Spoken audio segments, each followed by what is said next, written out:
देखिए अब हम आपको बताते हैं velocity and acceleration in uniform circular motion में।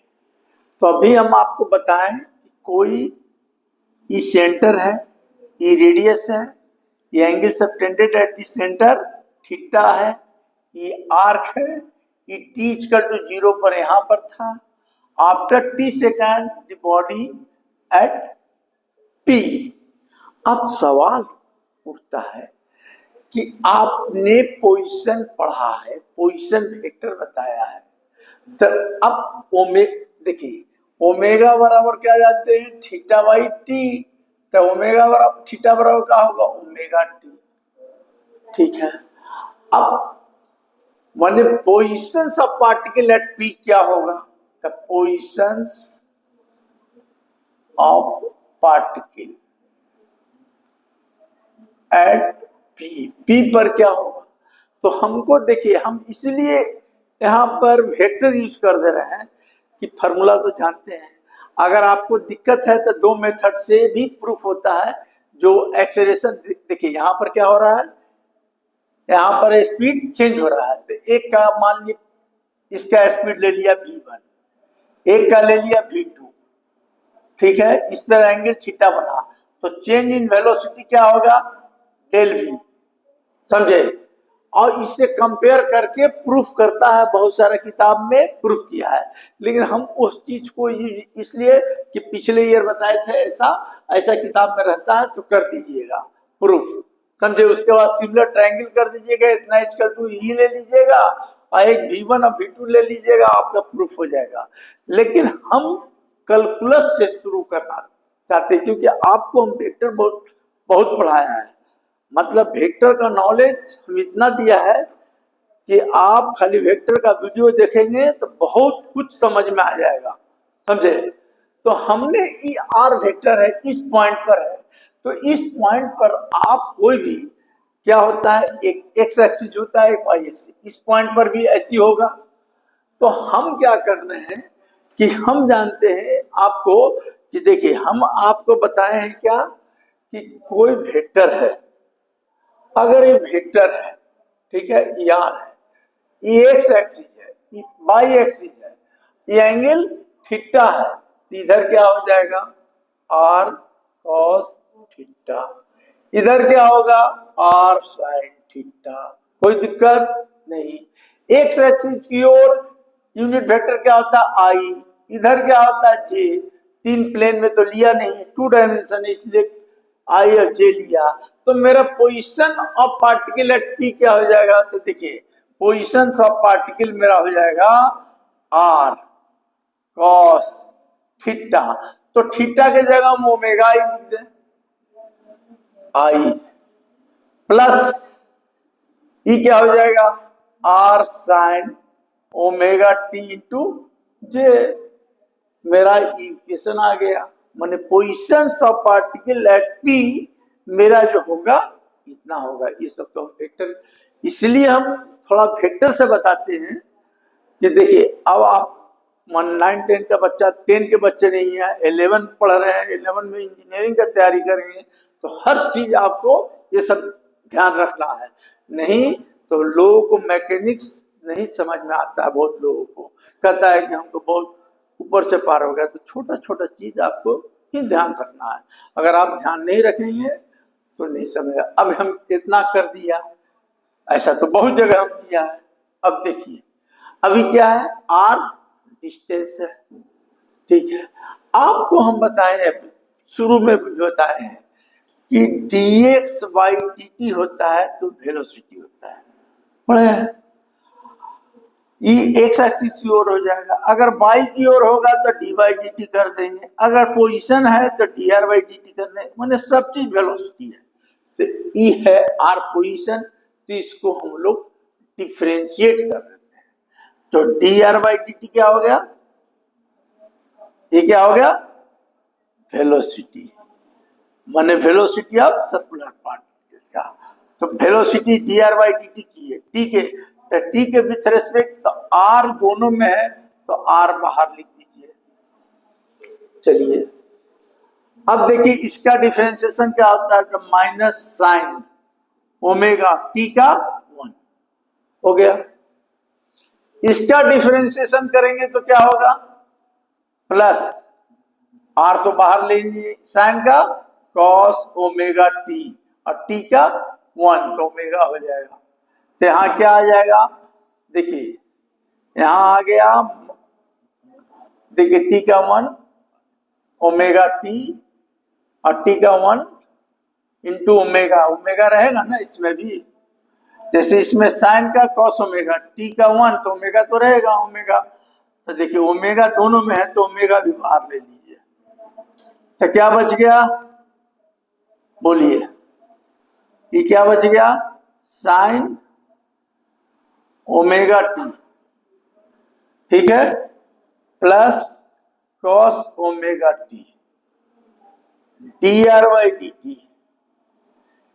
अगर एक बार डिफरेंशिएशन किए तो वेलोसिटी मिला, तो क्यों नहीं एक बार और डिफरेंशिएशन कर दें, तो D R by D T. तो दो बार डिफरेंशिएशन कर देंगे तो क्या हो जाएगा, एक्सेलरेशन, ये हो जाएगा एक्सेलरेशन।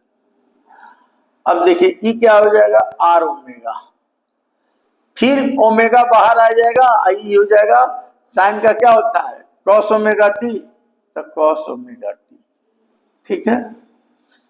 और इसका क्या हो जाएगा, माइनस आ जाएगा, कॉस ओमेगा टी का हो जाता है sign omega T into omega. अब देखिए माइनस ओमेगा फिर बाहर ले लिए, तो माइनस ओमेगा स्क्वायर आर निकल गया, यहाँ क्या लिखा जाएगा, माइनस ले लिए बाहर, तो ये क्या लिखा जाएगा, बोलिए, ये हो जाएगा, देखिए cos omega T plus sine omega T. अब देखिए आर को अंदर ले जाइए तो ओमेगा स्क्वायर, तो R cos omega T plus R sine omega T, ये हो गया। पहला वाला आ गया तो क्या आ जाएगा, माइनस ओमेगा स्क्वायर आर, पहला आर है ना, इसका आर है, इसका वैल्यू जो है आर है, तो आर लिख दिए, ठीक। तो मेरा एक्सेलरेशन क्या निकल गया, तो एक्सेलरेशन मेरा निकल गया, देखिए एक्सेलरेशन निकल गया ओमेगा स्क्वायर आर। अब देखिए ये ओमेगा स्क्वायर आर, ये क्या है, एक्सेलरेशन, ठीक है। देखिए ये आपका एक्सेलरेशन निकला माइनस ओमेगा स्क्वायर आर। कभी कभी देखिए सीबीएसई बोर्ड वाले बच्चे, आप लोग ध्यान दीजिए, उसमें क्या होता है कि कभी कभी आता है D expression of centripetal force, तो आपकी किताब में दो मेथड से दिया हुआ रहता है, जो रेडियल करके भी टेंजेंशियल माने वेलोसिटी को रिजॉल्व मतलब सिमिलर ट्रायंगल लेके भी प्रूफ होता है, तो ऐसा भी किया है। लेकिन अगर आप मैथ में वेक्टर अच्छा से पढ़े हैं, कैलकुलस हम बार बार बोलते हैं कि मैथ अगर स्ट्रांग रहेगा तो फिजिक्स में याद करने में किसी तरह का प्रॉब्लम नहीं होगा, मतलब समझने में, माने आप लिख सकते हैं, दिमाग लगा सकते हैं। अब सोचिए हम 30 साल पहले पढ़े हैं, हम एक बार जरा मना देखते हैं और आपको हम भी नहीं देख के, तो हमको सब समझा हुआ है, तो हम चाहते हैं कि आपको भी इसी ढंग का आना चाहिए, समझ में आएगा तो आप स्टेप से बढ़ सकते हैं, नहीं समझ में आया सब व्यर्थ है। तो लोग बहुत मनी टीचर लोग कहता है कि याद करो, अरे याद क्या करो, नोट क्या दो, हम नोट्स में जितना है उतना बोल देते हैं, उतने याद करो ना भाई। तो हमको यहाँ एक्सेलरेशन निकल गया, किस केस में निकला, सर्कुलर मोशन के केस में। हम ईच एंड एवरी पॉइंट पर यहाँ पर वेलोसिटी भी निकाल दिया, तो चेंज इन वेलोसिटी हो रहा था, और चेंज इन वेलोसिटी के चलते एक्सेलरेशन डेवलप हुआ, और एक्सेलरेशन डेवलप हुआ और उसमें अगर मास से मल्टीप्लाई कर देंगे तो सेंट्रीपिटल फोर्स भी होगा। अब ये क्या है, ये किधर लगा, तो दोज फोर्स माने those acceleration directed toward the central each called a centripetal acceleration। Centripetal acceleration का फार्मूला ये हो गया। अब निगेटिव साइन क्या बता रहा है, अगर इसका मॉड ले लोगे तो निगेटिव साइन, इसलिए कह सकते हो कि जो एक्सेलरेशन डेवलप होगा, मतलब एंगुलर वेलोसिटी जो होगा वो अपोजिट टू रेडियस होगा, समझे। तो हमारा एक्सेलरेशन ई जो हुआ वो कहा, डायरेक्टेड टुवर्ड द सेंटर हुआ। अब इसमें हम फोर्स लगा दें, देखिए फोर्स बराबर क्या होता है, मास इनटू एक्सेलरेशन। तो मास कितना हो गया, मान लो m, यहां पर जो मास m था, और एक्सेलरेशन ओमेगा स्क्वायर आर। तो निगेटिव हम बता दिए कि निगेटिव साइन क्या इंडिकेट करता है। अच्छा, तो F बराबर हो गया m डब्ल्यू स्क्वायर ओमेगा, यानी F बराबर हो गया आपका, देखिए मैंने कोई भी पूछेगा कि सेंट्रीपेटल फोर्स क्या हुआ, तो देखिए आप बताइए F बराबर हो गया m ओमेगा स्क्वायर आर। अब जानते हैं कि देखिए V बराबर आप क्या जानते हैं, ओमेगा आर जानते हैं। तो ओमेगा बराबर क्या होगा, V बाई आर। तो यहाँ बैठा दीजिए, तो F, तो V square by R square into R, R cancel, तो F बराबर M B square by R की किताब में मिलेगा। This force is called centripetal force. तब इसको कोई पूछेगा सेंट्रीपेटल फोर्स क्या है, during the circular motion a force is directed toward the center is called centripetal force हो गया, समझिए। तो सेंट्रीपेटल फोर्स आपको पूछ दिया कि according to third law of motion to every action there is equal and opposite reaction.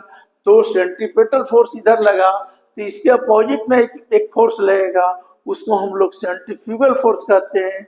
Centrifugal force कहाँ लगता है, तो ये क्या है, कोई पूछ दिया कुछ मैग्नीट्यूड इज आल्सो, इतना ही होता है देखिए सेंट्रीफ्यूगल फोर्स का मैग्नीट्यूड भी इतना ही और सेंट्रीपेटल फोर्स का मैग्नीट्यूड इतना ही। सेंट्रीफ्यूगल फोर्स क्या है, it is a fictitious force, इसी को हम लोग बोलते हैं सूडो फोर्स, इसको सूडो फोर्स भी बोलते हैं, फॉल्स फोर्स भी बोलते हैं, इमेजिनरी फोर्स बोलते हैं।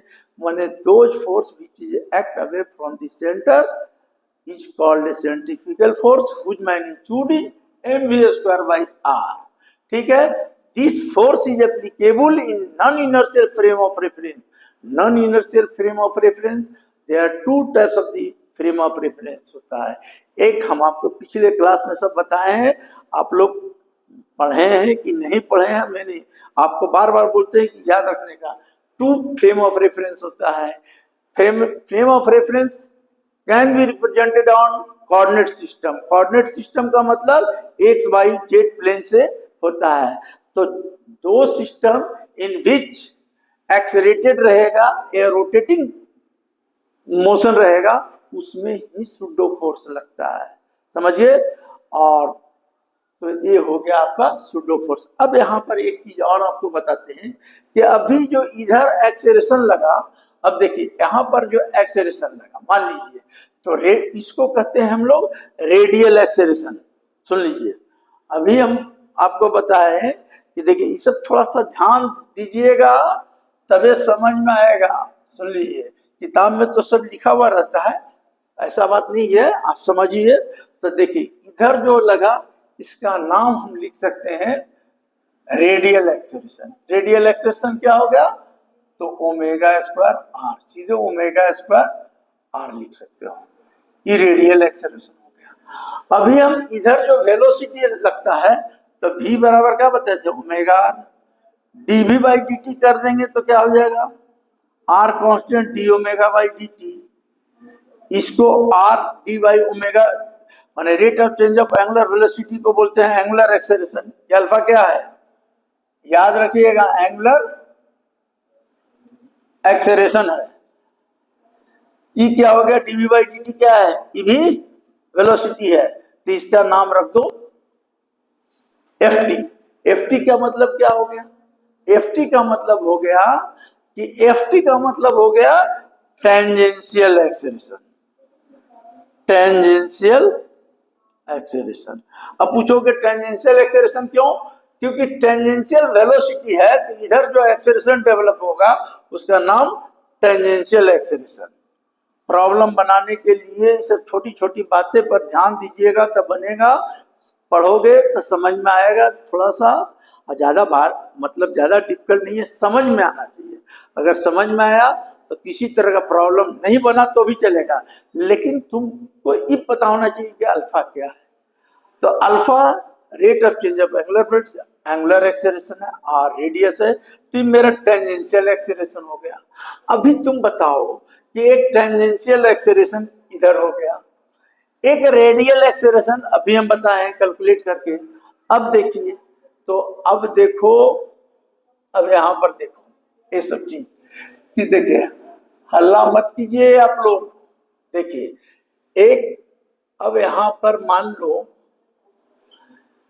कि एक रेडियल एक्सेलरेशन हो गया, एक टेंजेंशियल एक्सेलरेशन, टेंजेंशियल एक्सेलरेशन को एफ टी, रेडियल एक्सेलरेशन को एफ आर।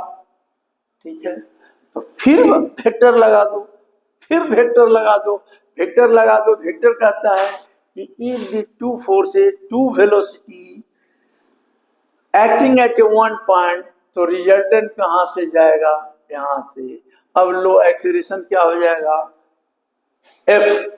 अब एक्चुअल एक्सेलरेशन क्या होगा? तो किताब में देखोगे तो ऐसे लिखा हुआ है A T square plus A R square. हम एफ लिखा है तो एफ टी स्क्वायर लिख दो प्लस एफ आर लिख दो। अब तुमको दिमाग में एक्चुअल एक्सेलरेशन हो गया, समझे? टू। अब ये पूछेगा कि एफ टी क्या है, तो आप याद रखिए भाई आर अल्फा। इसमें अल्फा क्या है तो आप याद रखिए D omega by D T. F R क्या है तो ओमेगा स्क्वायर आर। तो ये सब चीज आप याद कर लीजिए। समझ में आया? तो ये सब चीज आपको सर्कुलर मोशन में हमने ये सब बता दिया आपको। ये सब अभी तो बहुत बताना है, समझे? तो आपको इतना समझ में आया कि नहीं? अगर नहीं समझ में आया तो एक दो बार किताब पढ़िए। अच्छा, रही कैलकुलस, हम बार बार बोलते हैं कि वेक्टर का नॉलेज पूरा होना चाहिए, क्योंकि अगर वेक्टर का नॉलेज नहीं रहेगा ना, तो देखिए अभी 12 में हम इलेक्ट्रोस्टैटिक पढ़ाएं, उसमें भी वेक्टर से बहुत प्रॉब्लम होता है, समझे, रिलेटेड। तो नॉलेज वेक्टर का रहना चाहिए। और बहुत बच्चे क्या करते हैं कि 11 को ऐसी शुरू में पढ़ा पहुंच गया, 11 तो परीक्षा होता नहीं है टाइप वाला में, समझे, ऐसी हो जाता है, तो इसका कोई रोल रहता नहीं है, ध्यान ज्यादा देते नहीं है, एक प्रॉब्लम आपको क्रिएट होगा। इसलिए बोलते हैं कि थोड़ा सा आप मेहनत कीजिए और बैसाखी के सहारे मत दीजिए कि मतलब कोई पढ़ाएगा तब पढ़ेंगे। आप भी अपने सेल्फ पढ़ सकते हैं। कोई पूरा कोर्स जितना पढ़ना है बहुत पढ़ना है, इसलिए आप थोड़ा सा हर चीज आप इस चीज ध्यान दीजिए। और उसके बाद बताते हैं मोशन इन वर्टिकल प्लेन में क्या होता है। ठीक, ये हम बताते हैं आपको।